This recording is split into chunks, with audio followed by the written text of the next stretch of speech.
Force कॅम्पमध्ये राहण्याचा, police कॉलनीमध्ये राहण्याचा एकच गोष्ट आहे की तिथं तुम्हाला भेदभावाला जागा नाही, जागा नाही, पक्षपाताला जागा नाही, जातीभेदीला जागा, कशाला जागा नाही. कारण पोलिसाला पोलीस आहे. काय जर झालं ह्या घरामध्ये तर काळजी घेणारं बाजूचं घर असते ना. त्याच्यामुळे बघता येत नाही की बाजूच्या माणसाची जात कोणती बाबा, कारण त्याकडून मदत घ्यायची का नाही. प्रॉब्लेम्स आले थोडे. स्ट्रगल आयुष्यात कधीच नव्हतं. खाऊन पिऊन माणूस मस्त आहे. म्हणजे गरिबीची स्टोरीज नाही सांगायला का सांगायची नाही स्टोरी. बापानं कधी काही कमी केलं नाही, माईनं कधी काही कमी केलं नाही, पण त्या गोष्टीला समजून सांगितलं, समजून घेतलं, मग ती गरिबीची स्टोरी का सांगायची. नाही, बरेच जण ग्लोरिफाय करतात ना. स्ट्रगल कशाला म्हणायचं बा, तुला उठता चायना गेलंय, तुझं हागणं मधनं जागेवर आहे, तुला एक हात नाही, एक पाय नाही, डोळा नाहीये, तुला उद्याची भाकर आज बघावं लागायली, किंवा तुझं दररोज छत गळायला लागलंय, तुला ते सुधारणा गेलंय, तुला अभ्यास करायची खूप इच्छा आहे पण खिशात पैसे, हे स्ट्रगल मध्ये येते. बाकी सगळे प्रॉब्लेमला सोल्युशन आपल्यामुळे झालेले प्रॉब्लेम परत. प्रॉब्लेमला सोल्युशन याचं कारण सांगतो. जर ॲरोगन्स वाढवला तर एका बॉक्स मध्ये आयुष्य येतं, मग डिसिप्लिन वाढतं. मग डिसिप्लिन वाढलं की तुमची अवेलेबिलिटी लिमिटेड होते. अवेलेबिलिटी लिमिटेड झालं की मग सरांना भेटायला वेळ लागतो, सरांना भेटायला वेळ काढून यावं लागेल हे. आणि त्याच्यामध्ये काय होईल की मला रस्त्यावर पाणीपुरी खायला थांबता येणार नाही.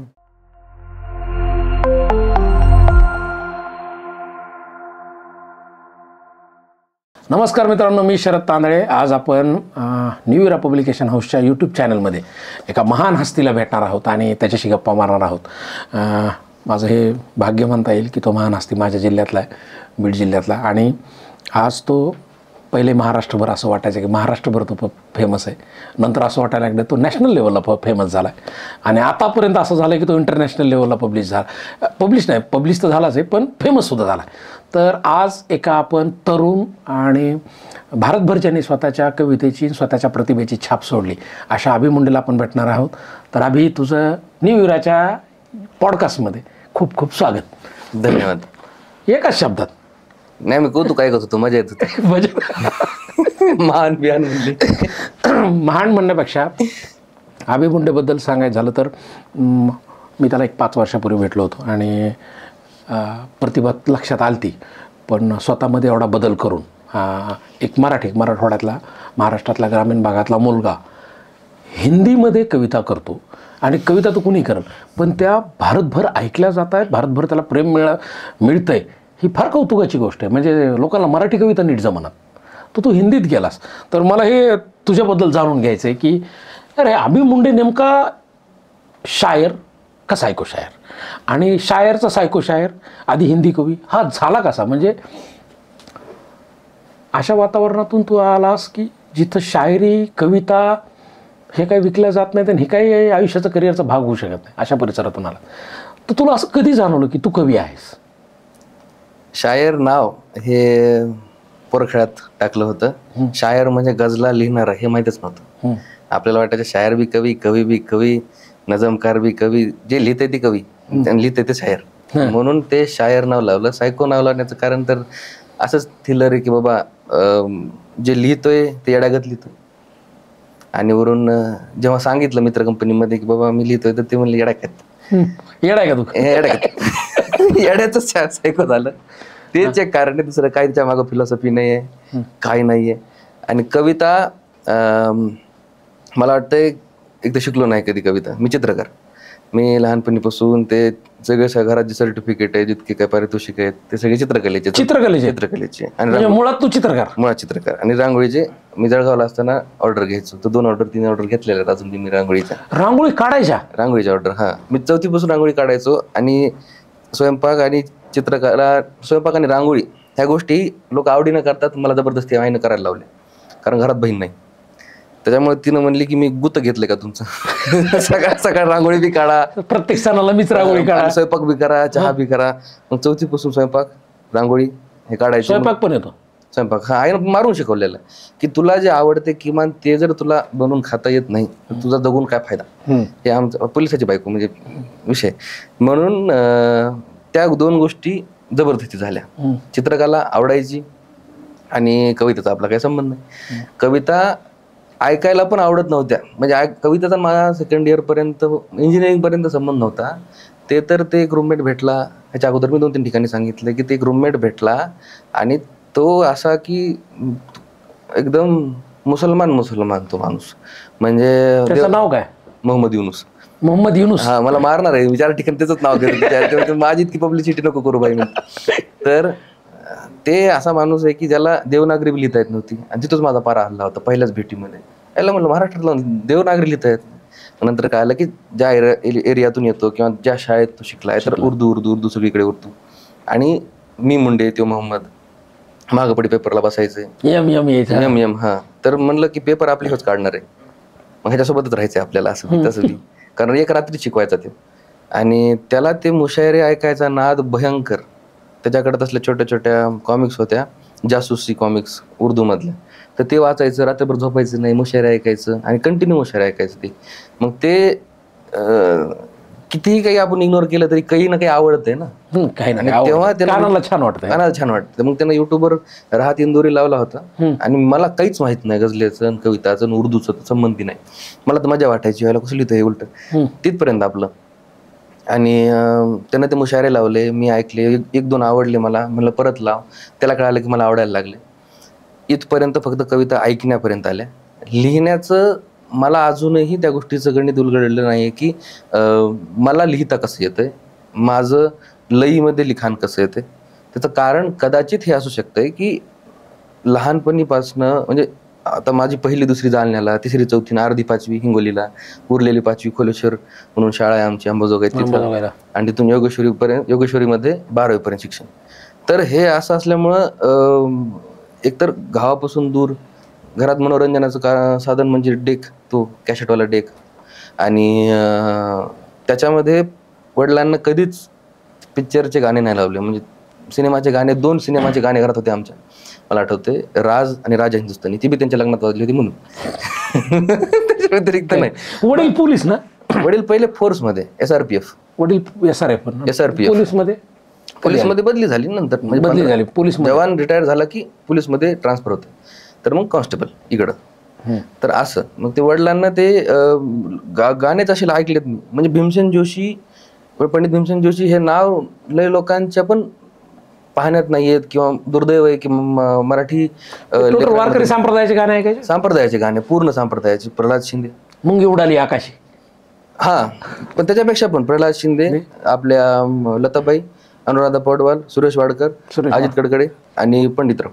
तर हे सगळ्यांचे गाणे, पहिले दोघे काहू कुक्ता आहे, किंवा वृक्षवल्ली आमास वगैरे, किंवा ते गीत रामायण, हे ते असं म्हणायला हरकत नाही, तुझ्यावर संप्रदायाचा प्रभाव आहेच. हा, संप्रदायाचा प्रभाव आहे, त्या गाण्यांचा प्रभाव आहे, त्या गाण्यांमध्ये लिहिलेल्या ओळींच्या लईचा प्रभाव आहे, म्हणून कदाचित ते लई डोक्यात बसलेली.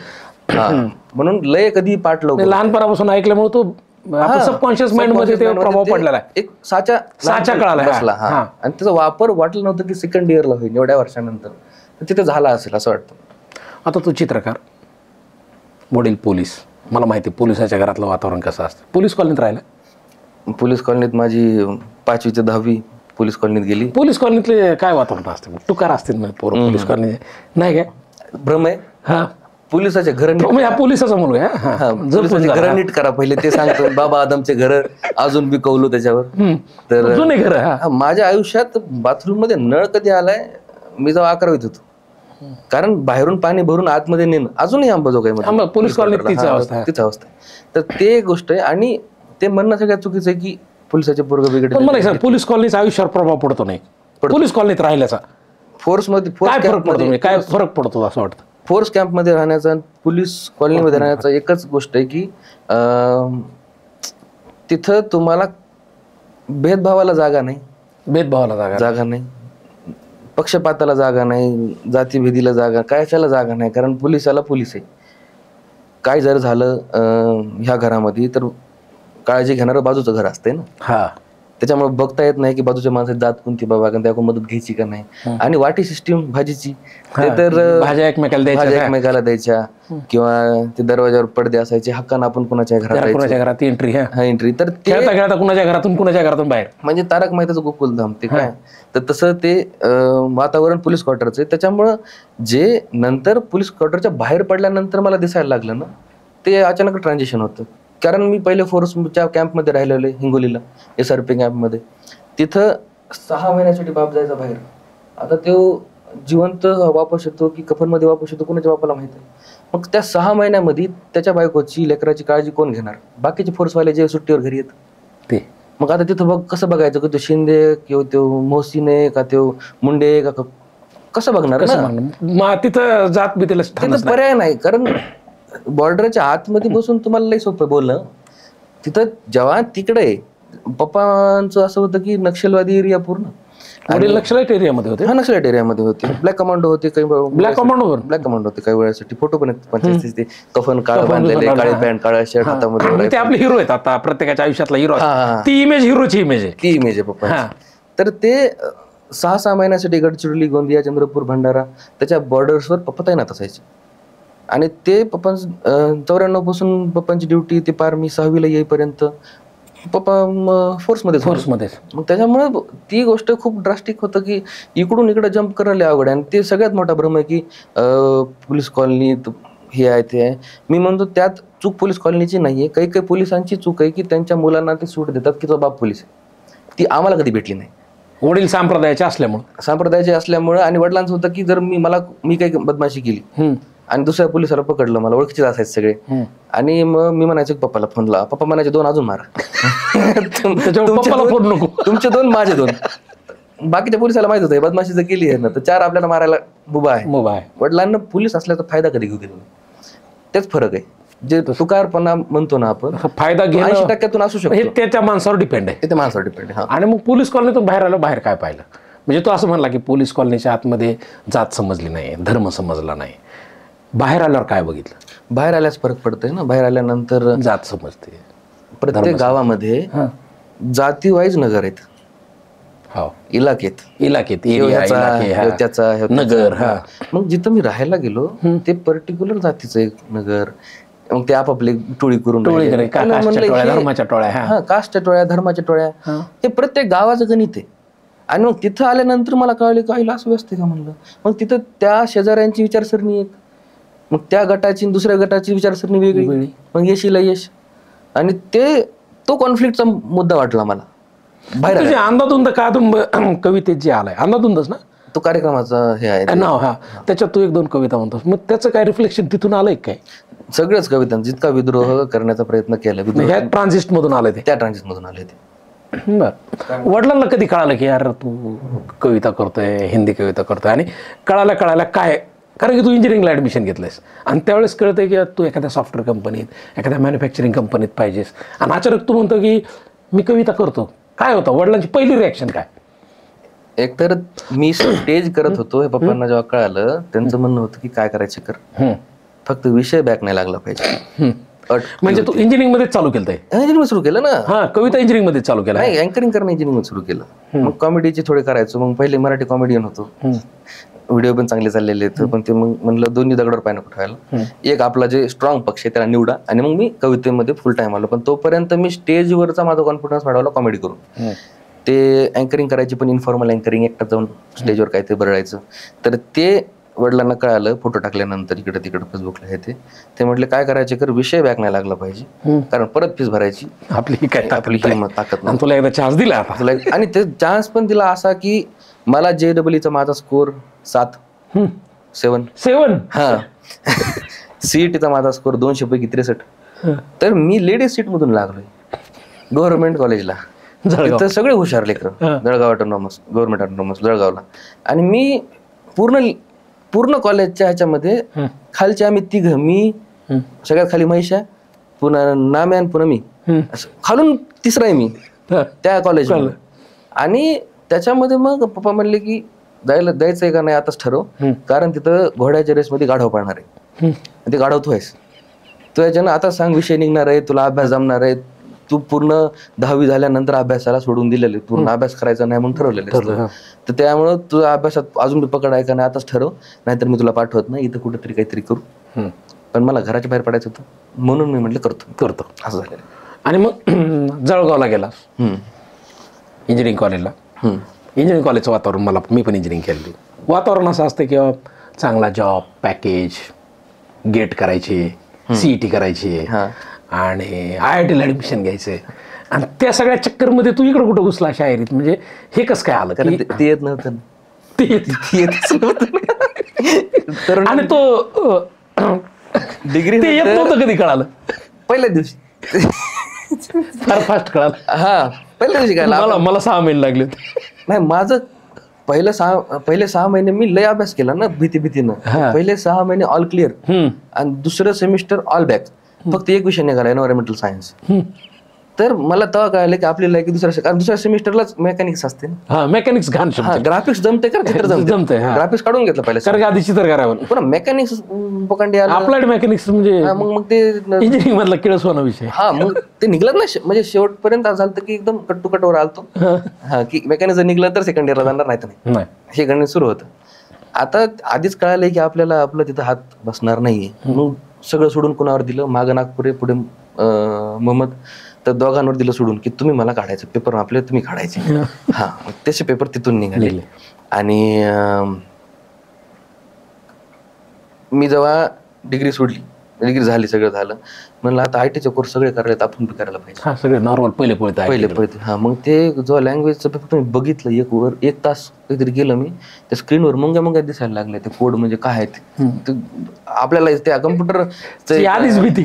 फंडामेंटल्स मध्ये जमलं नाही. एक छोटासा हे लिहायचा आहे, तर म्हटलं एवढी कधी कोडिंग करणार आहे, कधी रन करून बघणार आहे, कधी तिकडे रन नाही झाली आपली, इकडे कधी होणार. म्हणलं हे करायचं नाही. म्हणलं सोप्पा पर्याय इकडं. तो मित्र काय ना, मोहम्मद युनुस हा कुठं भेटला? इंजिनिअरिंगलाच भेटला. कोणता? फर्स्ट इयरलाच. मग फर्स्ट इयर पासूनच तुला ते, म्हणजे तुझे मगाशी म्हणला की राहत इंदोरी ऐकले, सगळे ऐकले, हे फर्स्ट इयरलाच. तू वाचलंस काही का फक्त ऐकलं? माझं ऐकण्याचं चांगलं आहे वाचण्यापेक्षा. वाचणं माझ्या असं आहे की एखादी गोष्ट तुम्हाला माहिती आहे, तुम्ही समजा इतिहास वाचलेला आहे, तुम्हाला मुद्देसूद गोष्ट माहिती, तर मी पुस्तक विकत घेण्यापेक्षा तुमचा वेळ घेईल आणि तुमच्याकडून ऐकेल.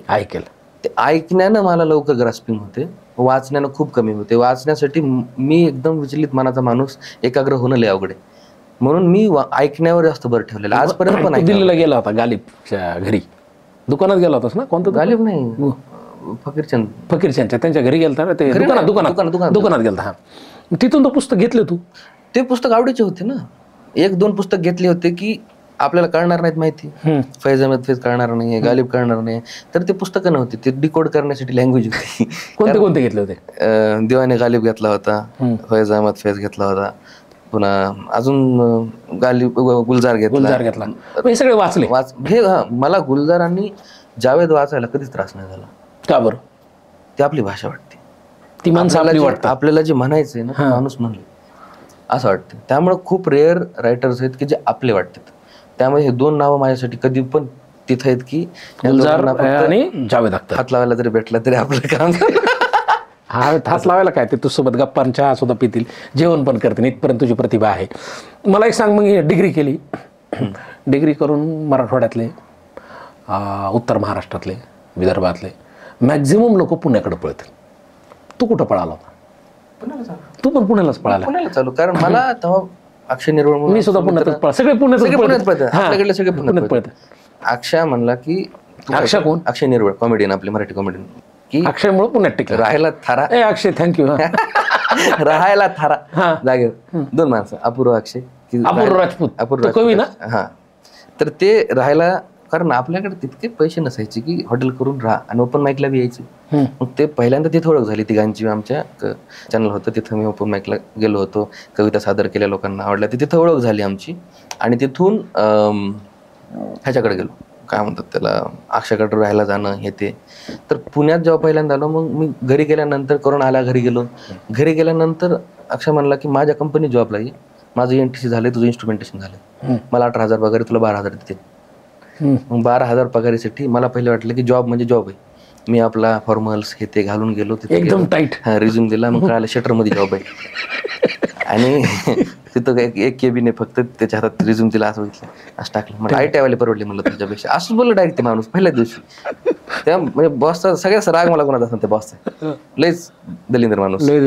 आणि तिथं गेलो पहिल्या दिवशी. मी आता फॉर्मल घालून, माझं पहिलं जॉबचं काम काय दिलं त्यांना, 0.5 mm 3 वायरीचे बंडल दिले माझ्याकडे, लाल, हिरवी आणि काळी. आणि म्हणले की आता एवढे कापायचे 100 सोलायच्या दोन्हीकडून. लग लावायचा, लॅम्प करायचा आणि इंजिनियर. पुन्हा हे द्यायचा, सर्किट द्यायचा आणि ते सोल्डरिंग कर म्हणायचा, 2 वायर चिटकव, एक सर्किट बनवून ठेव. टर्नस्टाईल इंडस्ट्री होती. मग तिथं खूप जॉब केला, म्हणजे 8 महिने काहीतरी जॉब केला. आणि तिथं काय झाली, एका ठिकाणी दुखापत झाली आपल्याला. एक ते मजुरीची जॉब करायला लावायचं, करायला येत नाही ना, येत नाही. तर ते अनलोडिंग. इंजिनिअरिंगचा भ्रम तुटला का तिथे? भ्रम तुटला, खरंच भ्रम तुटला. कारण अनलोडिंग करताना माझ्या पायावर काहीतरी ते वजन गेलं, बोटातून माझ्या पायात रक्त साकळलं अंगठ्यात. तर त्यात तुला लागलंय का विचारण्या व्यतिरिक्त ते म्हणले की ह्याला कोणी वडी चढवलं. तिथंच म्हटलं काय, म्हणजे हे माणूस स्वाभिमानासाठी कुठे पडतो. म्हणजे तुला लागलं याच्याकडनं बघता म्हणजे याला कोणी वर चढवलं. ह्याला कोणी वर चढवलं, येत नसेल कशाला करतो, असं झालं तर झालं. आणि मग म्हटलं स्वाभिमानासाठीच माणूस पळतो इकडे तिकडे. म्हणून म्हटलं की हे सोडा, टार्गेट काय आता, महिन्याचे किमान 12 कमवायचे. कारण 12,000 पूर्ण उरायचे. रूममेट राहायचा 4, त्याच्यात 2,500 रेंट, 3,500 रुपये रेंट जायचं. 1,700 रुपये काकूचे स्वयंपाकाच्या, किराणा डीमार्टचा लिहितले 1,500 रुपये उरायचे पैसे. हे इयर कोणतं होतं? 20 ला तर डिग्री संपली. 20-21. तू 4 वर्षात पर डे 12,000 वर आला आता. मी स्पीड बघतो किती. नाही त्याच्यापेक्षा जास्त झाला काय माहिती, असंच बनायचे ना. नाही 12 नाही, जास्त झालाय आता. म्हणजे महिना 12,000 ते पर डे 12,000 पेक्षा जास्त. मग मला सांग की त्या काय म्हणा बघ ओपन माईक कोणती कविता ऐकली होती तिथं अशी, म्हणजे जी की ज्याने कौतुक केलं लोकांनी? ती कर्ण होती, राम होती का शंभूगाथा होती? शंभूगाथा नंतर लिहिली कर्णाच्या, राम आता लिहिली. तिथं कोणती कर्ण म्हणलं? मग पहिल्या याच्यातच ती व्हायरल झाली का? पहिल्याच्यात व्हायरल झाली. कोरोनामध्ये कर्ण व्हायरल झाली, तेव्हा जॉब करत होतो. म्हणजे इकडे व्हायरल चाललोय आणि इकडे नाव वाढत चाललं, इकडे आपलं ते सोलनं चालूच सुरूच आहे. मग ते कविता ओळखायची बी लोक, पण ते आता हे तर करणंच आहे. कारण एक वेळ असते की नंतर घरून पैसे मागायला लाज वाटते. मग ते लाजनं खाल्लं म्हणून जॉबकडे आलो. आणि नंतर ठरवलं की आता जॉब सोडली, आता शंभूगाथा लिहायला पण वेळ भेटत नव्हता ना, जी शंभूगाथेसाठी आज आपण भेटले, तर ती लिहायला 2 वर्ष लागली. शंभूगाथा ही एका झटक्यात झालेली नाही? एका झटक्यात नाही झाली ही, कारण जॉब करत होतो वेळ भेटत नव्हता. जॉब सोडल्यानंतर स्पीड वाढली. पण तेव्हा टार्गेट हेच होतं की कसं बी करून 12,000 रुपये कमवायचे महिन्याचे. मग कुठं 2,000 रुपयासाठी कॅफेत जाऊन कविता ऐकवा. केलंय हे केलेलं ना. हे 2,000 भेटायचे, कमीत कमी 2,000 रुपये एका तासात, 2,000 रुपये दिवस, 400 रुपये एका तासात, 2,000 रुपये. कर्ण लिहिण्यामागे काय मोटिवेशन होतं? कर्ण कुठून सुचली बाबा? मृत्युंजय वाचली? आयुष्यातलं सगळ्यात पहिलं पुस्तक वाचलेलं मृत्युंजय. हा.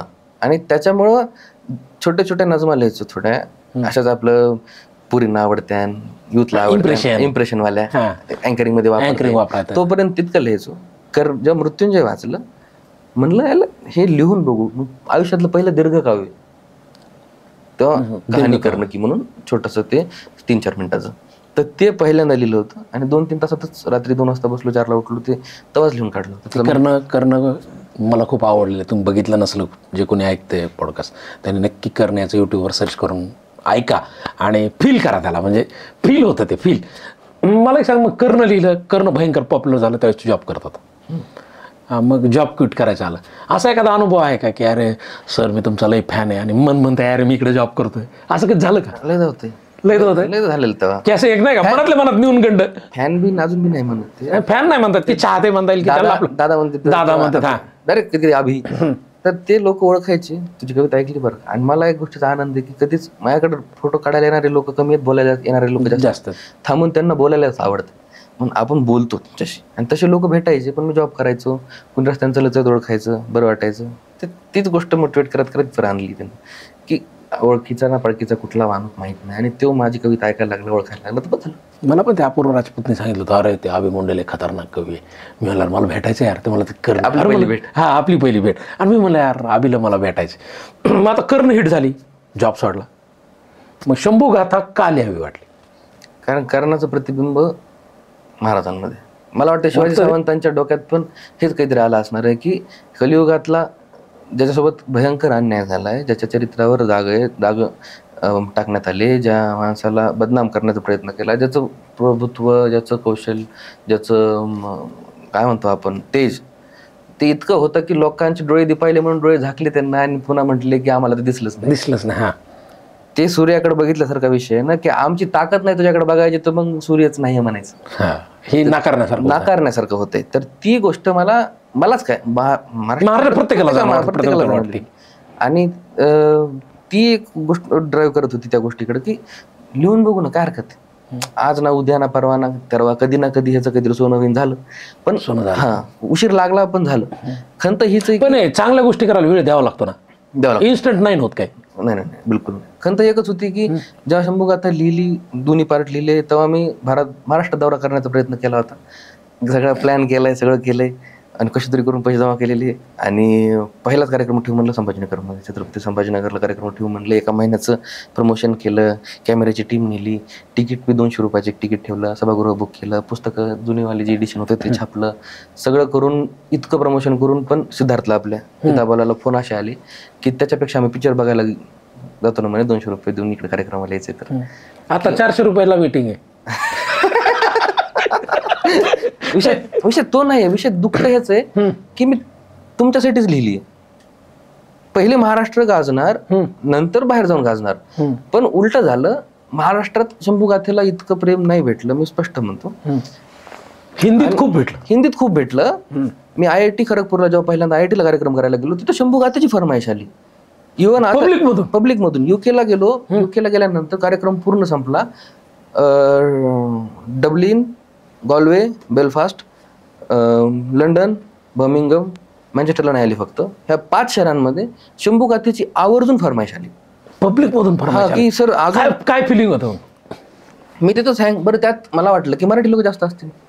शेवटी मी थांबतो गप्पा मारायला शो झाल्यानंतर. तर तिथं 50-50% रेशो की हिंदी लोक जास्त करून, राजस्थान किंवा जे गुजरात पट्ट्यातले लोक, एमपीच्या पट्ट्यातले लोक, UPच्या, तर ते लोक जास्त शंभूगाथेला ऐकतायत. मला तिथं कळालं की त्यांना भारी वाटलं. हा मध्यंतरी सिनेमा आला एक, तर त्याच्यानंतर खूप लोकांना कळालं.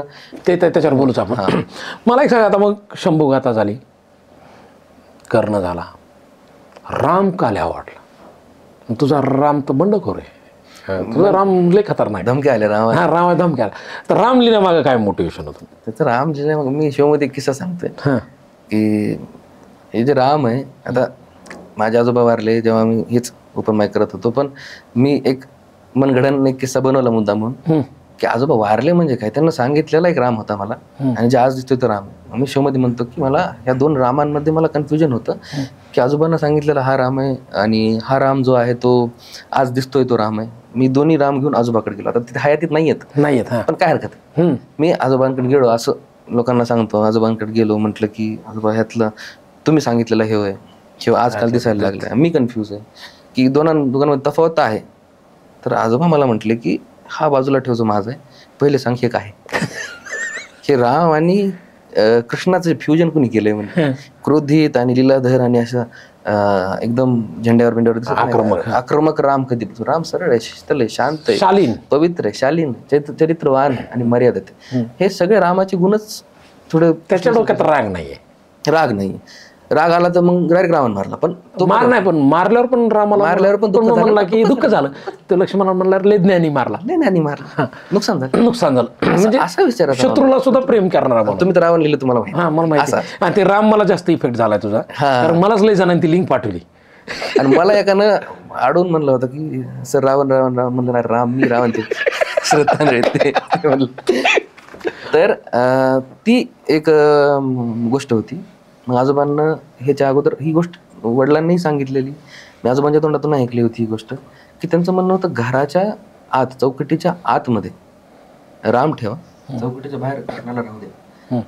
त्यामुळे घरामध्ये रामराजे बनून राहील आणि बाहेरची महाभारत कृष्ण सांभाळायला सक्षम आहे. ही जागा बदलू नका, ही जागा बदलू नका, नाही तर घरात महाभारत सुरू होईल. जे होताना दिसलं. आणि ती कविता मला लिहिली. आता जर ती कविता चुकीची असते तितक्या लोकांना आवडली नाही. ती पॉप्युलर किती झाली, म्हणजे लोकांना इफेक्ट झाला त्याचा. लोकांनाच हे बोलायचं होतं किंवा लोकांच्याच मनातली ही व्यथा होती, ती मी बोललो म्हणून त्या लोकांना आवडली. बस. त्याच्यावर पण धमक्या आल्या म्हणजे कमाल वाटतं. धमक्या म्हणजे सॉफ्ट धमक्या पण काय होत्या. आणि काही लोकांचं असं होतं की फक्त आपलाच धर्म दिसतो का.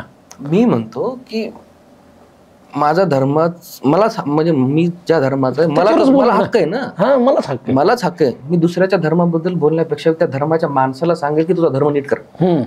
माझ्याकडे ऑथॉरिटी नाहीये. नाही होत. पण मी मुसलमान असेल तर मुसलमानाला पकडेल की तो दिसला का नालायकपणा व्हायला, तू काहीतरी कर, माझा धर्म आहे, माझं घर मी बघेल. हा माझं घर मी बघतो. मग त्यामुळे माझ्याकडे ती लिबर्टी आहे ना. मी माझ्या देवावर रुसू शकतो, देवाला प्रश्न विचारू शकतो, देवासोबत खुशी होऊ शकतो, देवासोबत आपलं मनही समोर ठेवू शकतो. तर माझं आणि माझ्या देवाचं नातं सेपरेट त्यात तुम्ही बोट करू नका. मी विटंबना नाही करतोय, मला उलट. आणि आजकाल मी ज्या शो मध्ये एक कविता भारत म्हणून कविता लिहिली मी, आणि मी त्यात एक कडवं वापरल्यानंतर मुद्दाम म्हणतो की हे जे मी सांगितलंय ते मी नाही सांगतो, हे तुमचा धर्मग्रंथ सांगतो. कधी वाचलाय का? किती लोकांनी धर्मग्रंथ वाचल्याशिवायच धार्मिक आहेत सांगा? 90% लोक. म्हणलं तुम्हाला तुमच्या रूल बुकच माहित नाही, गेम खेळायला निघाले. तुम्हाला नियमच माहित नाही खेळायचे, तुम्हाला तुमचा धर्मच माहित नाही, तुम्हाला वाचायची तुम्ही तसदी घेतली नाहीये. श्रद्धा असणं वेगळं, भोळी श्रद्धा असणं वेगळं, पण अंधश्रद्धा वेगळी. आणि त्या भोळेपणाचा फायदा घेणारे ते टपून बसले. हा, मग वाचा पहिले, तुम्ही तुमचे उत्तर देण्यासाठी सक्षम बस. राम हिट झाला, कर्ण हिट झाला, शंभूघाता हिट झाली, वडिलांची मेंटॅलिटी, आईची मेंटॅलिटी असं, इंजिनिअरिंग झाली पोराची, त्यांनी चांगली नोकरी करावं, त्याचं लग्न करून उरकून टाकावं. आता हे यश पाहून काय म्हणते? आता आधी बी खुश होते, म्हणजे असं प्रेशर केलं नाही कधी? नाही, मी म्हणतो ना, ते प्रॉब्लेम्स आले थोडे, स्ट्रगल आयुष्यात कधीच नव्हतं. खाऊन पिऊन माणूस मस्त आहे, म्हणजे गरिबीची स्टोरीज नाही सांगायला का सांगायची? नाही स्टोरी. बापानं कधी काही कमी केलं नाही, माईनं कधी काही कमी केलं नाही, आणि त्या गोष्टीला समजून सांगितलं, समजून घेतलं, मग ती गरिबीची स्टोरी का सांगायची?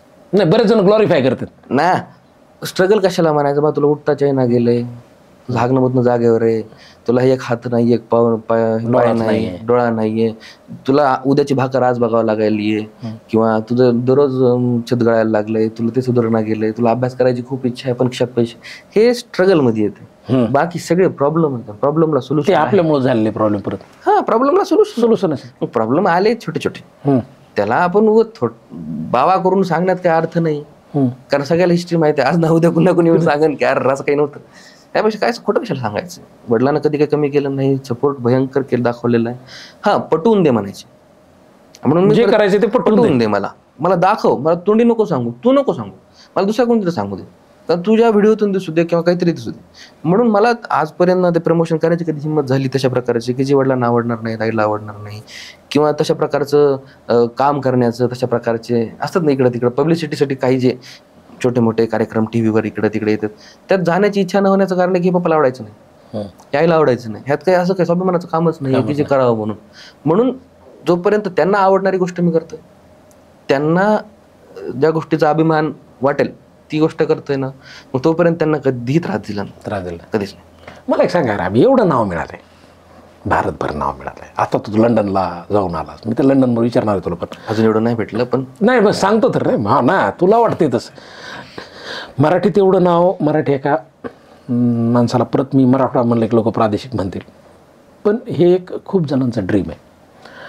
मग हे ड्रीम आल्यावर माणसाला वाटतं आय एम द ग्रेट. आता मी तुला इतक्यादा भेटतो आपण, तो ॲरोगन्स तुझ्यात अजून कसं काय? आम्ही कधी येणार? कसं येणार? कसं आहे सर, ते आला तर माहिती, आता तर आलेलं नाही, कधी येणार आहे का नाही रे? आणि का नाही येणार? का नाही येणार? कारण ॲरोगन्स आला. आणि हे का बरं माहिती आहे की सगळ्या मुलांना की थोडं यश मिळालं की लोक ॲरोगन्स होतात, तर तू का नाही? एवढी प्रसिद्धी मिळून सुद्धा अभि एकदम डाऊन टू अर्थ आहे. तो आता तसं त्याची भाषा बघितलं असेल, त्यांनी शब्दाची उठाठेव केली नाही. हे आलो कुठून? याचं कारण सांगतो. जर ॲरोगन्स वाढवला तर एका बॉक्समध्ये आयुष्य येतं, मग डिसिप्लिन वाढतं, मग डिसिप्लिन वाढलं की तुमची अवेलेबिलिटी लिमिटेड होते, अवेलेबिलिटी लिमिटेड झालं की मग सरांना भेटायला वेळ लागतो, सरांना भेटायला वेळ काढून यावं लागेल हे. आणि त्याच्यामध्ये काय होईल की मला रस्त्यावर पाणीपुरी खायला थांबता येणार नाही ना. तू रोड कुठे? आपण चहा रोड कुठे पिलो, कुठे तुझी? माझं म्हणणं की माझं जे नॉर्मल आयुष्य आहे तीच जर माझी प्रेरणा आहे, कवितेचं फूड आहे, कवितेचं रॉ मटेरियल आहे. जर मी रस्त्यानं फिरलो, जर मी ती गोष्ट बघून आपण जसे तसं राहिलं तर कविताला माझ्या हे भेटणार. जर मी जर लाविश, आणि काही जण असतात ना तसे की स्वतःला असं समजतात, असं पाहिलेच ना तू पण लोक, काही जणांचे काही कारण असते, पण आपलं पाहिलेच का नाही? पाहिलेत, लय पाहिले. पण ते कदाचित काही लोकांना सूट करतं, काही लोकांना सूट बी करत नाही, तरी करतात. आपल्याला आपल्याला सूट करणार नाही गॅरंटी. आता मी दिवाळीला घरी गेल्यानंतर कोणताच मित्र कौतुकान बघणार नाही की ते असं म्हणणार काय की रे आम्ही अभि, काय रे कसा अभि, आहेस तू, किती- काय किती कविता छान काम करतोयस. पहिले एक शिवी पहिले घाण, चहा पाच चल. हा पुन्हा एक शिवीन, पुन्हा एक शिवीन, पुन्हा एखादी मुद्द्याची गोष्ट. कौतुक मित्र. मग आता ज्या दिवशी तुमचे जवळचे मित्र तुमचं कौतुक फॉर्मली करायला लागतील, त्या दिवशी तुम्ही मित्र संपला संपला, म्हणायचा. मित्र संपला मित्र संपला, आणि तुम्ही मित्र म्हणून संपला. जोपर्यंत शिव्या पडायलात ना तोपर्यंत आयुष्य सुखी. तोपर्यंत आयुष्य सुखाचं. सुखाचं आहे. आणि मला हे आता तू गेल्या 3-4 वर्षापासून भारतभर शो करतोस.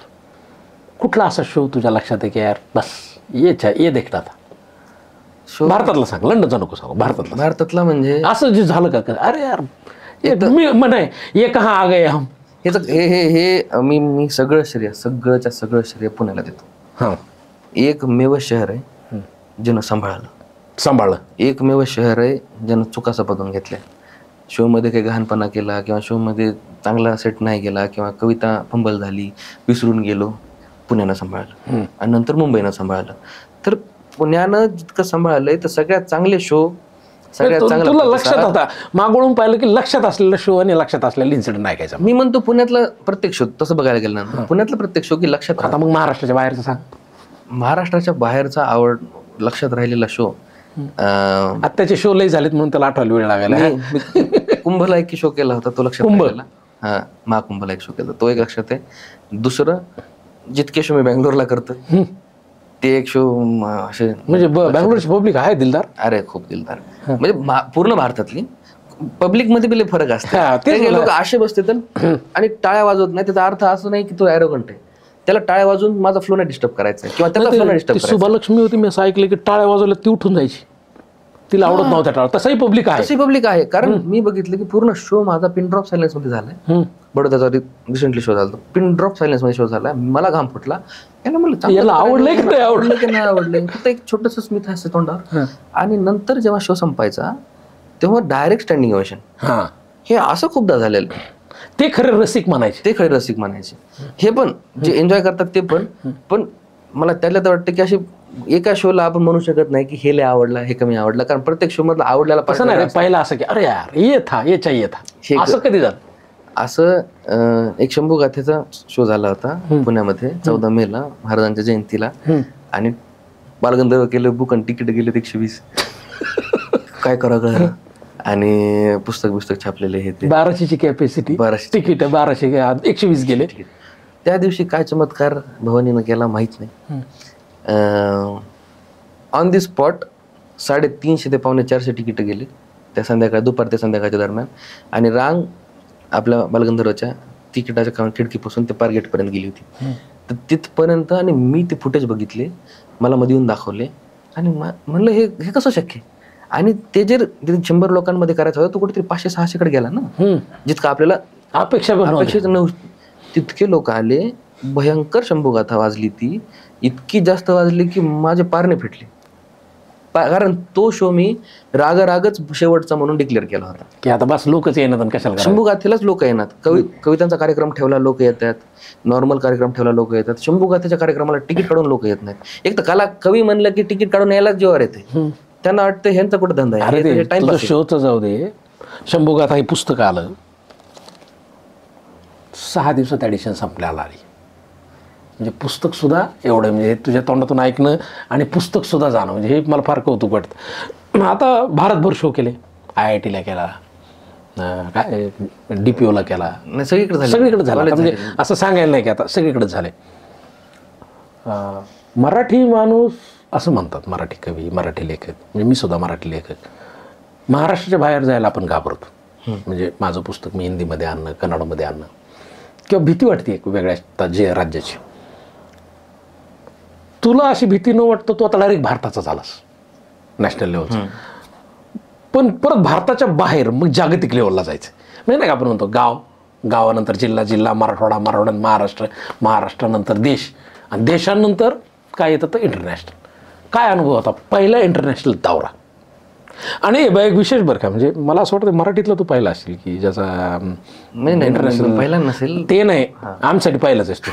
तू काही म्हण पाहिला असेल की जो आमच्यासारखा सोलो करतोय आणि कुठलीच कौटुंबिक पार्श्वभूमी नाही, लहानपणापासून रियाज नाही, त्यांचे झाले असतील, ज्यांचे झाले असतील फॉरेनला, रियाज, वातावरण, काय फील होता पहिल्यांदा की यार आपण बाहेर चाललो, लंडनला चाललो, काय म्हणजे कुठं कुठं गेला असतो? मला एका मित्रानं सांगितलं होतं, मित्र म्हणजे आपले राहुल कराड MITचे, ते म्हटलं की जग बघ अक्कल वाढेल.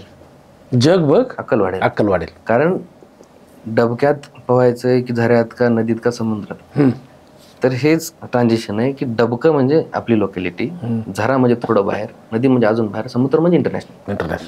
तिकडं गेल्यानंतर मी जिथे एवढी म्हणजे जितकी मराठी इथे बोलत नाही, हिंदी मराठी, तेवढी UKत बोलावं लागली मराठी.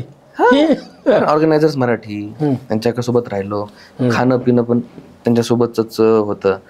आणि ॲज अन इंटरनॅशनल शो असा काही वेगळा नव्हता. मला त्यांचं ते राहणीमान, त्यांची जी कल्चर आहे ते मला वेगळं वाटलं. शो ह्याच्यापेक्षा दुप्पट भारी व्हायचे, कारण त्यांना अप्रूप होतं. आपल्याकडे रोज मराठी हिंदी बोलली जाते, तिकडं त्यांचं रुटीन वेगळे, जॉब करतात, तिथं सगळीकडे त्यांना इंग्लिश बोलावं लागतंय.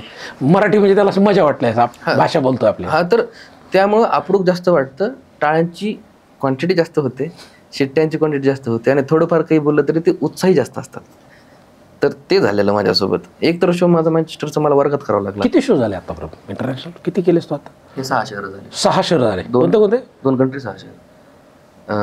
लंडन, बर्मिंगम, मँचेस्टर हे UK मधले, आणि आयर्लंडचे बेलफास्ट, डब्लिन आणि गॉल्वे. तर तिथं 6 झाले.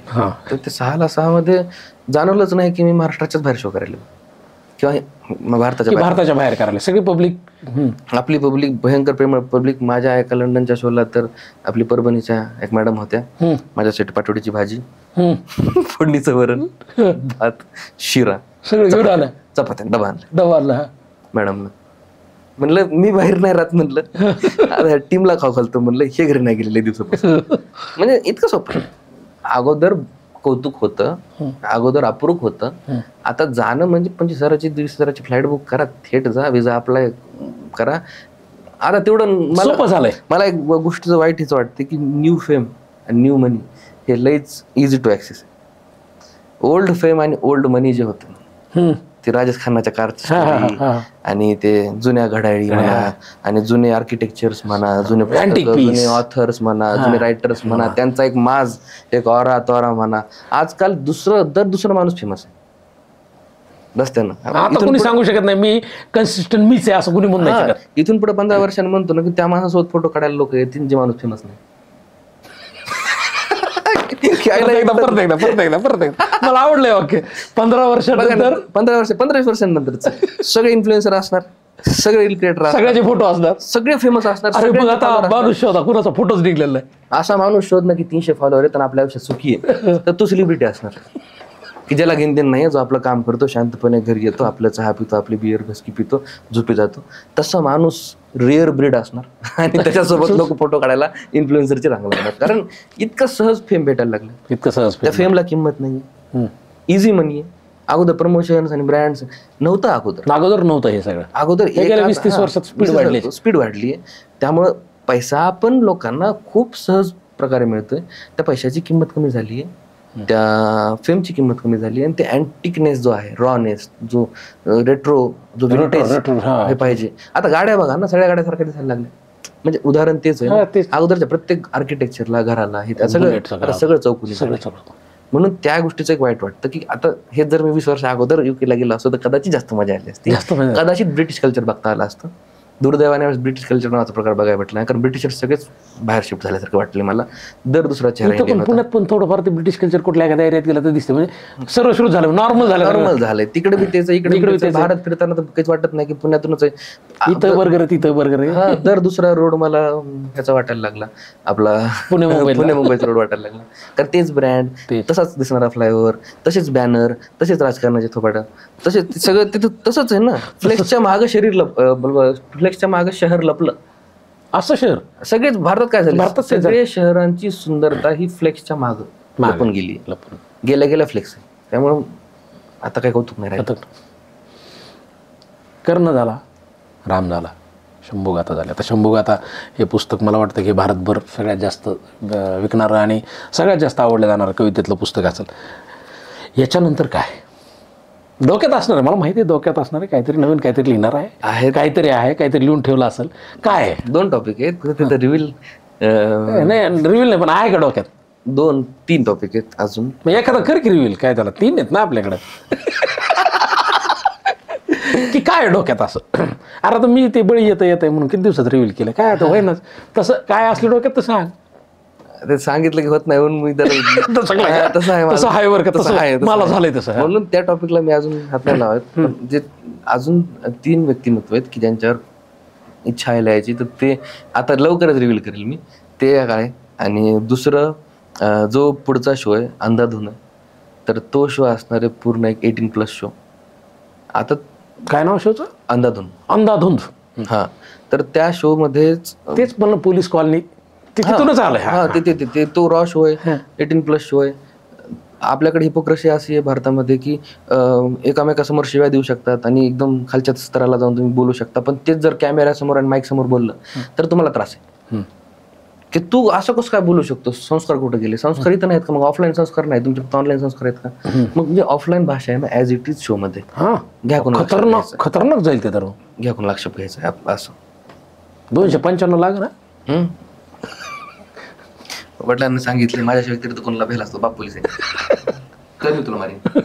वडिलांचा मार मला परवडत नाही, बाकी कोणी काय आणू द्या, पण त्या काठ्या लाठ्या पोलीस बाहेर पब्लिकला बंदोबस्तात वापरतात ना, तर ते आमच्यावर पहिले टेस्ट होतात. ते गाणं नाही का सुदेव मिसवालाच 295? ते धार्मिक भावना दुखवणं आहे ना. धार्मिक भावना दुखवणार नाही मी कोणाच्या, नाही ना. मी मुद्दे ते धरणार की तुम्हाला पटतायत. कुणी तसं फक्त त्याला घाबरत नाही म्हणलं, काय कुणालाच घाबरत नाही असं. त्याला तेल तूप लावून नाही सांगणार, जे आहे ते स्पष्ट राहा. तिखट मीठ लावून सांगणार. असं जे जशाला तसं आहे, ज्या शब्दाला जसं वापरतो तुम्ही समाजामध्ये, तो शब्द तशाला तसा तिथं असणार, एवढंच फरक आहे. आता आम्ही शेवटचे 2 प्रश्न घेऊ आपण. मला एक म्हणायचं की आता तू फार मोठमोठ्या लोकांना भेटलास किंवा लोक तुला भेटायला आले, प्रतिभेमुळं झालंय. असं कोणत्या लोकांना तू भेटलास की तुला आधी भारी वाटलं की यार आपल्याला त्याला भेटायचं, नंतर कळालं रे माणूस तुला शून्य आहे, असं झालं का रे?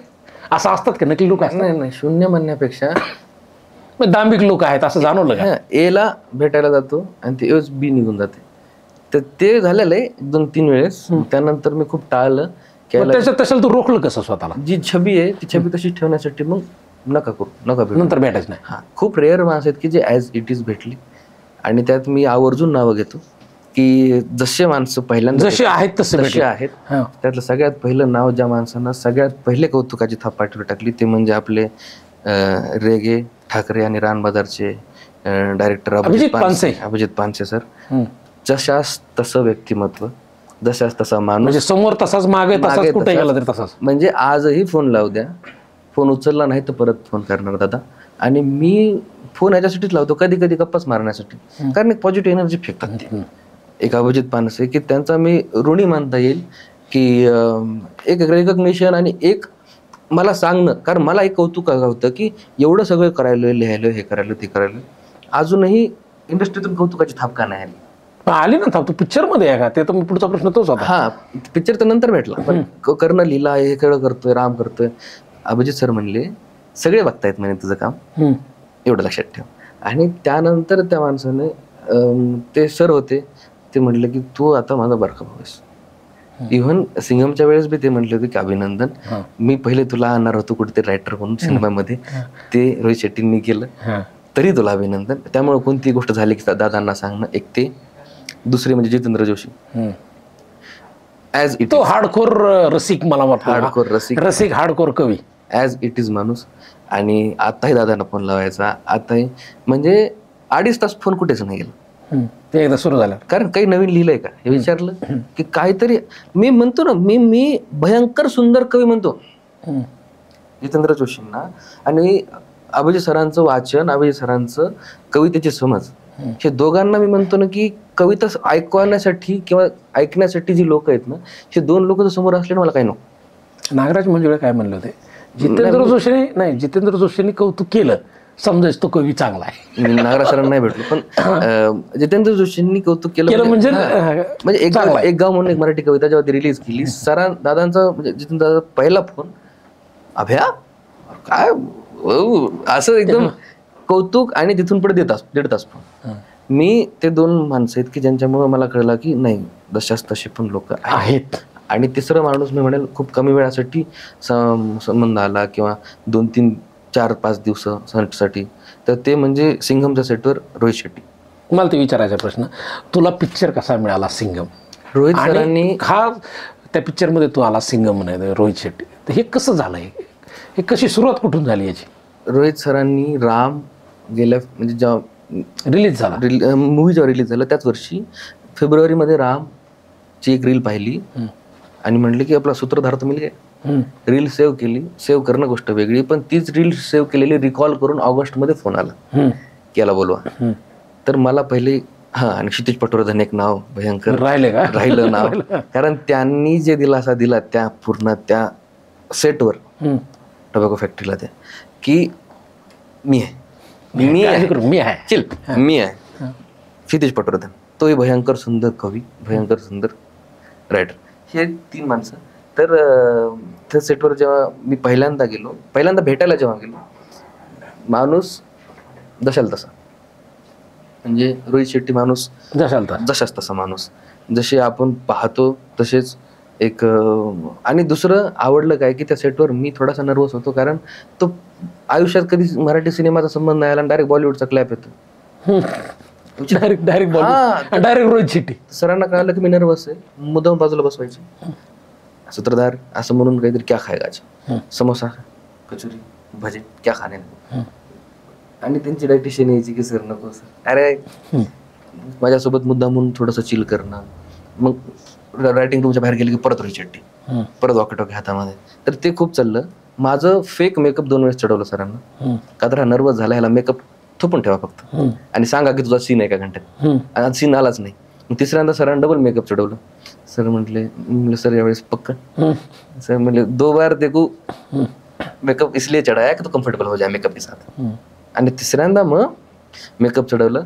तेव्हा मी एक विनंती केली, सर जेव्हा माझा सीन असेल, आता मला माहिती आहे की हा सीन सेकंडरी आहे मूवीमध्ये आणि असिस्टंट डायरेक्टर पण हा सीन नक्कीच कट करेल, नाही नक्कीच रेकॉर्ड म्हणजे शूट करेल, पण माझी इच्छा आहे की माझा पहिला क्लॅप तुम्ही द्यावा. म्हणजे पहिल्यांदा तुम्ही माझ्या प्लीज द्या. तो माणूस सकाळी 6 वाजता सेटवर डॉलीच्या मागे ऍक्शन म्हणायला होते सर. बापरे. म्हणलं हे त्यांचं ऐकत नाहीये, हे असा माणूस आहे की ज्याला बोलायला भीती वाटते पूर्ण क्रूची. मी एका विनंतीवर मग मी पहिले 2 सीन 1 टेक 1 शॉट दिले, कारण पाठ होते. तिसरा सीन पाठ नव्हता, 2-3 वेळेस फंबल झालं. माझी फाटायला लागली की म्हणलं आता काहीतरी शिवी खाणार आहे, लांबून मस्त एक उडत शिवी येणार. सरांना तिथेही कम्फर्टेबल केलं. ते म्हणले देख अब जितने टेक्स होंगे उतने 500 जमा करने पड़ेंगे, उसकी पार्टी करेंगे और तेरे मुंह पे करेंगे, तेरे को एक निवाला नहीं देंगे. भयंकर कम्फर्टेबल केले तिथं मला. सगळं झालं आणि एक हसरा चेहरा, फुल पॉझिटिव्ह व्हाईब, भयंकर सुंदर माणूस. ते असे मोजके माणसं माझ्या आयुष्यात आले आणि तिथून पुढे आपलं जरा एक सेटलमेंट झाली. म्हणून म्हटलं की हरकत नाही, हे जितके आहेत. काय आता विजन काय आयुष्याचं, काय कुठं जायचंय, कहाँ तक पोहोचणे काय म्हणजे असं पाहिलं असेल ना यार भविष्यात हे अचीव करायचे, काय करा, काय विजन मध्ये काय आता मध्यमवर्गीय घरात तुला जे आता मिळालंय ते कित्येक लोकांचं स्वप्न आहे. आता तुझं स्वप्न काय? मी एकच गोष्ट सांगतो की मध्यमवर्गीय पोराला किडेले असतात मध्यमवर्गीय घरातून, कारण अवकात इतकी असली तरी जे एक्सपेक्टेशन आहे, जे स्वप्न आहेत ती इन्फायनाईट आहेत. म्हणजे किती घेतलं तर कमीच. आमचं जरा कोठार मोठं असते, तुमचं कोठार जास्त मोठं आहे, आमचं कोठार जास्त, कारण आपण अर्थात कशामुळं आला तिथून की तिथं काही भेटलं नाही, काहीच भेटलं नाही. तिथं गरजा भागल्या, एखाद दुसरा शौक भागला. पण आपल्या ज्या ड्रीम्स आहेत की नाही ह्या माणसाला भेटायचंय, हे पुल ऑफ करायचं, इथं जायचं, तिथं जायचंय, ते सगळं जर कला दिली ना, मग कलेला तुम्ही चालत राहा, कला तुम्हाला रिटर्न देत राहील. त्या एका कारणाची नाही की मी अजून गोलच ठरवलं नाही, जितकं उडी उंच मारता येईल. कशाला ठरवायचंय ना, काय नंतर तर पोहोचल्यानंतर काय नवीन पोराला काय सांगशील? नवीन पोराला आता तू चित्रकार आहेस, तू रांगोळीकार आहेस, तू स्वयंपाक चांगला करतोस, तू कवी चांगला आहेस, तू सायको शायर आहेस, आणि ह्या सगळ्यात तू परत चांगला परफॉर्मर सुद्धा आहेस. आणि तर हे सगळ्या गोष्टी तुझ्याकडे आता 6-7 आणि तू ऍक्टर पण झालास, म्हणजे बऱ्याचशा गोष्टी झाल्या तुझ्या आता. ऍक्टर नाही झालो पण ऍक्टिंग केलं झालं, सीन केला म्हणजे ऍक्टर झाला ना. अरे मोठी आमच्यासाठी ऍक्टर ना, पिक्चर मध्ये आला म्हणजे ऍक्टर. तर मला एक सांग की आता नवीन पोरं बरेचसे तुझ्याकडे अपेक्षेने बघत असतात, आपल्याला रोल मॉडेल समजत असतात, काय सांगशील या मुलांना? एका वाक्यात सांग. एका वाक्यात की लगेच नाही भेटणार आहे, पण भेटणार नाही असं कधीच नाही होणार. लगेच नाही भेटणार पण भेटणार नाही असं कधीच नाही होणार. कधीच नाही होणार. फक्त तुम्हाला आता जग फास्ट झालंय, पण याचा अर्थ असा नाही की तुमचीच वाट बघत बसले. तुम्हाला मोशन मध्ये राहावं लागेल. वेळ घेऊन काम करा. ती वेळ घेता घेता काहीतरी देत राहा, पण वेळ घेऊन काम करा. वर्षातून एकच व्हिडिओ टाकतोय, मी दुसऱ्याचा कशाला सांगतोय. मी ती काळजी वर्षाला एक 1-2 व्हिडिओ टाकतोय. मी राम गेल्या डिसेंबरला पडला होता आणि गेल्या ऑक्टोबरला आपला भारत पडला. तर माझ्याकडे सांगायला तेच आहे की मी एवढा वेळ. आणि दुसरी गोष्ट सगळ्यात मोठं मिथ आहे की तुम्हाला प्रोडक्शनला खर्च लागतो, तुम्हाला युट्यूबर बनायचा खर्च लागतो, तुम्हाला हे खर्च नाही लागत. राम इतकी कविता तुम्ही बघता, 4,000 रेकॉर्ड झाली. तिचा खर्च 4,000 आहे. 4,000 रुपये रेकॉर्ड खर्च. आमचे एडिटर साहेब बन्सी भैया, हे बनसीच का? हेच होता हेच आमचे मला हे बनसीलच खतरनाक आहे. ते व्हिडिओ तुम्ही जेव्हा बघाल त्याचे रॉ फुटेज तुम्हाला दाखवतो. आकाशी कुर्ता होता आणि निळी जीन्स पॅन्ट होती. त्याला कसं पांढरं गेलं माहित नाही. मागचं भयंकर घाणेरडं बॅकग्राऊंड रेकॉर्ड झालं होतं, त्याला कसं एक विंटेज शेड दिला माहित नाही. तर ते म्हणजे ऍडजस्टमेंट मधून सगळं होते. कॅमेरा रेंटर होता, लेन्सेस रेंटर होत्या, जागा आपली सुदर्शन रंगमंच होतं, त्याचा रेंट 2,500-3,000 रुपये आणि बाकी 1,000 रुपये तुम्ही सांगायला त्याचे. कारण जुना कॅमेरा होता. नंतर मग कॅमेरे घेतले, सेटअप घेतला, गरजेच्या सगळ्या गोष्टी घेतल्या. आता करायची इच्छा ना. मग माझं म्हणणं आहे की ते कुतूहल आणि कुतूहल असलेलं जे बाळ आहे मनामध्ये, त्याला मरू देऊ नका, नाही तर तुमचं पुन्हा मन मरायला सुरू होते. चालू राहू द्या, जशाला तसं चालू राहू द्या. लो पेस, फक्त करत राहा, थांबायचं नाही, करत राहा. आम्ही असं म्हणलं की स्वतःला कमी आकायचं नाही, करत राहा, मेहनत करत राहा, रस्ते सापडत राहील. अभि मला एकदम छान वाटलं यार तुला बोलून, म्हणजे एकदम फ्रेश अँड पॉझिटिव्ह झालो मी पण. आता लास्टला एक करणार म्हणजे काय, आता एक रिक्वेस्ट आहे, शंभू गाथातला एक कविता कुठलंही एक तुझ्या आवाजात ऐकायची आम्हाला. एक कडवं नवीन ऍड केले, तेच ऐकू. आणि ते कडवं अगोदर व्हिडिओमध्ये पण नाहीये, कुठंच नाहीये. ते म्हणजे मुघलांबद्दल खूप लिहिलं किंवा मुघलांनी काय बदमाशी केली ती सगळी आपण लिहिली. पण एक गोष्ट की सिद्धी राहतो, सिद्धीने खूप पेज नंबर 109. हा, तर ते किस्सा तुम्हाला तुम्ही एक्सप्लेन नाही करत, तुम्हाला कळून जाईल. जंजिरा, खांदेरी आणि उंदेरी ह्या 3 गडांवर आता ते गोष्ट आहे. तर सिद्धीने जे बदमाशी केली होती ते, आणि त्याच्यानंतर सिद्धीला त्याची चूक कळाली, त्याच्यावर ते गडवं संपवलंय कि जब सिद्धि ने सैकड़ों मरहट ठोकी, उंदेरी पे गर्दन काटी और उन शीशों की माला बना जहाज के चारों ओर लपेटी. ऐसी घिनौनी हरकत कर गए, वह गर्व से फूल रहा था, पर किनारे उसका बाप खड़ा है, शायद सिद्धि भूल रहा था. जब आंख मूंद निश्चिंत बिलोरा, सोच ही रहा कि अंधेरा है, तब 100 दिनों तक तोहफे दागी महाराज ने उसके जंजीरा पे. सिद्धि का वंश मिट जाता तब, अगर मुगल ना बीच में टांग अड़ाते, पर सबक ये उसने सीखा तब कि संभा से शमशीर नहीं लढाते. तर त्यानंतर सिद्धी हल्ला नाही. शेवट तिथं झाला की बदमाशी केली, महाराजांना राग आला, महाराजांना म्हणले की तुझा ना माझा घाल कुत्र्याला, जंजिरा माझा बी नाही, जंजिरा तुझा बी नाही. 100 दिवस तफा मारतो. तिथं तो जितका काय मेंटली डिस्ट्रॉय झाला की नंतर सिद्धीचं इतिहासामध्ये काहीच नावच नाही कुठं नावच. अभि मला वाटतं आपण बोलत बसलो 2 तास मी बोलतो अजून, पण आज तो वेळ दिला, धन्यवाद. अभि मुंडे आज न्यू इराच्या प्लॅटफॉर्मवर आला आणि मला इतका आनंद होता याचा की तो आत्ता लेटेस्ट लंडनला जाऊन आला, लेटेस्ट तो आत्ता गोव्याला गेला होता, नाशिकला शो झाला आणि मला माझ्या माहितीनुसार आता 11 ऑक्टोबरला त्याचा कार्यक्रम आहे आणि नोव्हेंबरपासून माझ्या माहितीनुसार तो जानेवारी एंडपर्यंत फुल बुक आहे. आणि असं भाग्य नाही म्हणता येणार, त्याच्यामागे एक मेहनत आहे, त्याच्यामागे एक आपण हे म्हणतो साधना आहे. तर ती साधना त्याने केली आणि माझ्या तर अभिला तुला ह्याच शुभेच्छा आहेत की लय नाव नाही घ्या वाटत मला, पण जागतिक पटलावर तू अजून जावास आणि ही प्रतिभा तुझी अशीच वाढत राहावी आणि तू अशा हजारो कवींनाच नाही फक्त तर हजारो तरुण जे मराठवाड्यातून, विदर्भातून किंवा ग्रामीण भागातून शहराकडे येतात, आपली भाषा, आपले कपडे ह्याच्यामुळं ती न्यूनगंडात जातात, तर त्या सगळ्यांना सांगायचं की आपल्यात जर प्रतिभा असेल तर निश्चित आपल्याला सुद्धा यश मिळताना आपण जागतिक पटलावर जाऊ शकतो. अभिजी धन्यवाद आणि तुम्हाला खूप खूप शुभेच्छा.